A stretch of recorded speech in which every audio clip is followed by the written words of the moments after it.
ఎన్ని లక్షల డబ్బులు సంపాదించినా కూడా వృధా అవుతుంది. కాబట్టి మనం ఈ రోజు నుంచి అయినా మీరు ఇప్పుడు ఈ మేళకు వచ్చిన తర్వాతనైనా పెట్టండి. ఇప్పుడు ఇంకొకటి వ్యవసాయంలో కూడా మీకు కొత్త వంగడాలంటే ఇప్పుడు బాయిలర్ చికెన్ ఉంది, ప్రతి ఒక్కరికి తెలుసు. ప్రతి ఇంట్లో ఐఫోన్ ఉన్నది. మనకు వచ్చే మన పిల్లలు 6 సంవత్సరాలకు 7 సంవత్సరాలకు మన ఆడపిల్లలు పెద్ద మనుషులు అవుతారు.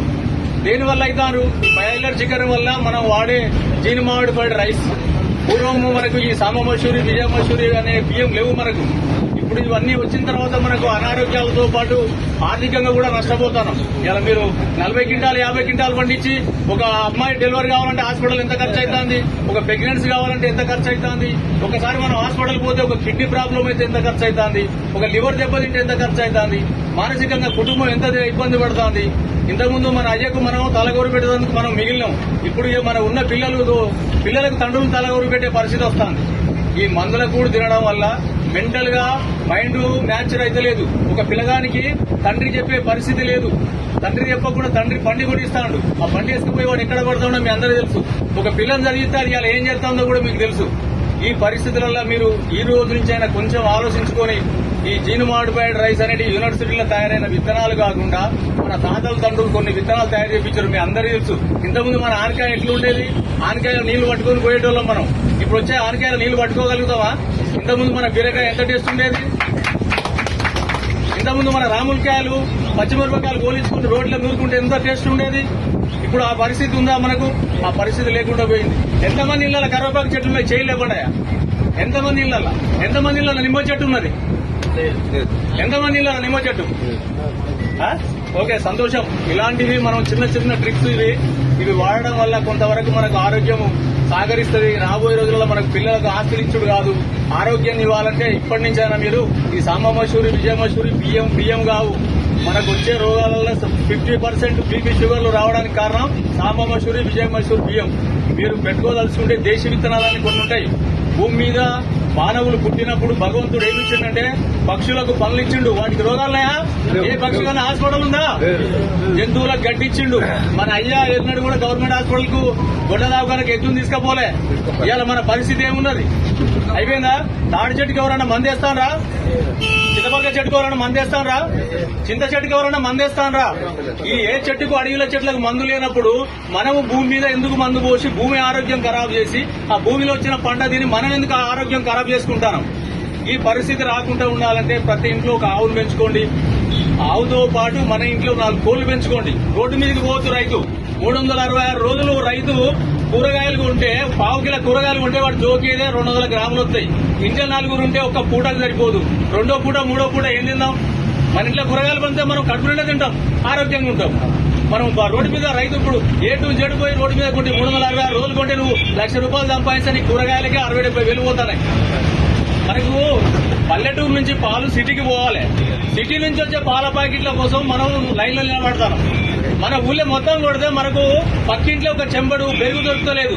నువ్వు పెళ్లికి ఆర్డర్ ఇస్తే 10 ప్యాకెట్ల పెరుగు వస్తుంది. ఏడ తయారైతుంది పెరుగు? ఎక్కడి నుంచి వస్తున్నాయి పాల ప్యాకెట్లు? నువ్వు వ్యవసాయం చేసుకుని భూమి ఉన్నోని పెళ్ళ మొగలు బాయికాడిపోతావు, ఇంట్లో పాలు లేవు. కానీ హైదరాబాద్ సిటీలో ఏసీలో ఉంటాడు పాలు పంపిస్తాడు మనకు. ఇది కొంచెం ఆలోచించండి. ఇది పెద్ద పనేం కాదు. ఒకప్పుడు మాకు అయ్యగారి పెళ్లికి ఇనుగుర్తుల పెళ్లి ఏంటంటే బిందెల కొంచెం పాలు మామూలు ఇచ్చేవాళ్ళు. ఇలా మా అయ్యగారి పిల్లలు కూడా వచ్చి ఇనుగుర్తుకు వచ్చి పాల ప్యాకెట్లు కొనుక్కొచ్చుకుంటారు. కొంచెం ఆలోచించండి, ఎక్కువ అవసరం లేదు ఇది. ఎందుకంటే మన ఆరోగ్యం లేని మనం ఎన్ని ఆస్తులు సంపాదించినా వృధా ముచ్చట. పక్కేమాటోడు 10 బస్తాలు పోసిండు, నేను 20 బస్తాలు పోసిన అనేది పక్కకు పెట్టండి. పక్కోని చూసుడే బంద్ చేయండి. పక్కోని చూసుకుంటా పోతే మనం బతకలేము. పక్కోని ఇంట్లో పరమాన్నం ఉంది మనకు కావాలంటే కాదు. మన శక్తి సామర్థ్యాలు, మన తల్లిదండ్రులు మనకి ఏమి ఇచ్చిర్రో దాన్ని చూసుకుంటేనే మనం ముందుకు పోవాలి తప్ప పక్కింట్లో వాడు ఏసీ తెచ్చుకున్నాడు, ఫ్యాన్ తెచ్చుకున్నాడు, వాడు బిర్యానీ వండుకున్నాడు, మనకు వద్దే వద్దు. మన ఇంట్లో మామిడికాయ తొక్కు పచ్చి పులుసు ఉంటే ముద్దు, పక్కోడిది అసలే వద్దు. మన పంట మన వంట ఈ 2 లేకపోతే మన బతుకు పెంట. మన పంట మన వంట ఆ 2 లేకపోతే మన బతుకు పెంట. ఇది గుర్తుపెట్టుకోండి. ఎవ్వరి గురించి డిస్కస్ చేయాల్సిన అవసరం లేదు. ఎప్పుడు ఒకరిని చూసి పోల్చుకోవద్దు. రైతు పక్క మంటల గురించి ఎప్పుడు పోల్చుకోవద్దు. పొద్దున లేగానే ఫస్ట్ ఇవాళ మన ఊళ్ళో యాపకూళ్ళ లేవా? ఎవరిని చూసినా పేస్ట్లు వాడతా. పేస్ట్ అంటే ఏంటిదా? పేస్ట్ అంటే కెమికల్ కాదా? ఆ కెమికల్ నోట్లేకపోతే క్యాన్సర్ వస్తలేదా? కలుపు మందు కొడితే వరాలు కూలిపోతాయి. వరాలు కూలిపోయిన తర్వాత నువ్వు ఆ కలుపు మందు కొట్టిన పంట తింటే పేగులు ఉంటాయా? అంత పెద్ద వరం కూలిపోం కానీ పేగులు ఎంత? ఒకసారి ఆలోచించండి. ఈ పెద్ద విషయాలు ఏం కావు, మనం వీటిని తలుచుకుంటే ఇంత కొత్తది ఏం కాదు. గత 50-60 సంవత్సరాల కాడి నుంచి మనం మారినాం. ఇక మళ్ళీ ఒకసారి మనకు మార్పు కావాలంటే కంపల్సరీ ఇంకో కొద్ది రోజులు పోతే మనకు ఇంకో 20 days లో జిల్లులు వస్తాయి. ఎంతమంది 100 ఏళ్ల మీద లెక్క పెట్టే మంది కూడా రైతులు ఫ్రీ సబ్సిడీలు వచ్చిన జిల్లులు కూడా ఎత్తలేరు. ఆ భూమికి ఏమి ఇవ్వకపోతే మనకి ఏమొస్తుందా? ఇలా గవర్నమెంట్ అది బస్సు పెట్టింది కాబట్టి బస్సులో మనం పోతున్నాం కాబట్టి మీటింగ్ పోతాను. ఆ భూమికి కూడా రీఛార్జ్ చేయాలి కదా. సెల్లు బ్యాలెన్స్ అయిపోతే 5 నిమిషాల రీఛార్జ్ చేయించేదాకా నిద్ర పడతలేదు. ఇంట్లో ఫ్యాన్ బంద్ అయితే వాడు మెకానికల్ వచ్చి రిపేర్ చేసేదాకా నిద్ర పడతలేదు. మరి నీ భూమికి ఛార్జింగ్ లేనప్పుడు నీకు ఎట్లా నిద్ర పడుతుందా? ఎండాకాలం వచ్చింది, దానికి కావాల్సింది ఎందుకు మొక్కజొన్న కాలబెడతాను? మొక్కజొన్న కాలబెట్టి ఉపయోగమైంది పొలాలు ఎందుకు కాలబెడతాను? మన చర్మం కాలిన మనిషి బతుకుతాడా? మరి భూమి చర్మం కాలిపోయిందా? సూక్ష్మజీవులు ఉంటాయి అలా. ఆ భూమి ఎట్లా పంట వస్తుంది మనకు? ఇవన్నీ ఒకసారి దృష్టి పెట్టండి. రాబోయే రోజులల్లా మన పిల్లలకు డబ్బులు ఇచ్చిపోతే ఎదవలైతారు. ఇలా చూస్తూనే ఉన్నాం. ఎంతమంది పిల్లలు బాయికాడికి సర్ది తెస్తాను, ఎంతమంది పిల్లలను బాయికాడు రమ్మంటే ఈయనటోడు ఉన్నాడు. వాడు ఏమిటి తయారైతాడు? బ్యాంక్ అకౌంట్ ఉంటే పైసలు ఇస్తే పోతాడు, బిర్యానీ తింటాడు, బండి మీద పోతాడు, జల్సా చేస్తాడు, వస్తాడు. అయ్య పోయి కొడుకు తలగోరు పెట్టే కాడికి వస్తాడు. ఈ పరిస్థితి రావద్దంటే ఈ రోజు నుంచి అయినా కూడా ఈ సంవత్సరం ఒక 10 గుంటలు పెట్టుకోండి. నా దగ్గరనే విత్తనాలు, దేశీ విత్తనాలంటే మనిషి మనుగడకు పునాది. అవి ఇంతకుముందే చెప్పాను నేను. పక్షులకు, పనులు, జంతువులకు గడ్డించినట్టే మనకు కూడా కొన్ని వరి విత్తనాలు ఇచ్చాడు భగవంతుడు. ప్రతి రోగానికి ఒక విత్తనం ఉంది. షుగర్ కు నవారా రైస్ ఉంది. చిన్నపిల్లల ఎదుగుదలకు మైసూరు మల్లిక ఉన్నది, గుజ్జుపడ్డాలి అని ఇట్లా రకరకాల పేర్లు ఉంటాయి. ఆ పేర్లన్నీ మన దగ్గర ఉన్నాయి. నేను గత కొన్ని సంవత్సరాలుగా చూస్తున్నా, చాలా మీటింగ్ కండక్ట్ చేస్తున్నా. మంచి మంచి సాధువులు, మంచి మంచి ఈ మన ఆర్గానిక్ వ్యవసాయంలో ఆరుదేళ్ల దగ్గరికి వెళ్ళిపోయి నేర్చుకున్నా కాబట్టి మీకు నేను మాట్లాడే అవకాశం దొరికింది కాబట్టి మాట్లాడుతున్నా. ఈ సంవత్సరం నుంచి ఒక 10 గుంటల అవకాశం ఉంటే పెట్టుకోండి. ఆ 10 గుంట మీరు వేయకండి. మందులు అవసరం లేదు. మందు లేకుండా దాని రోగాలు కూడా రావు.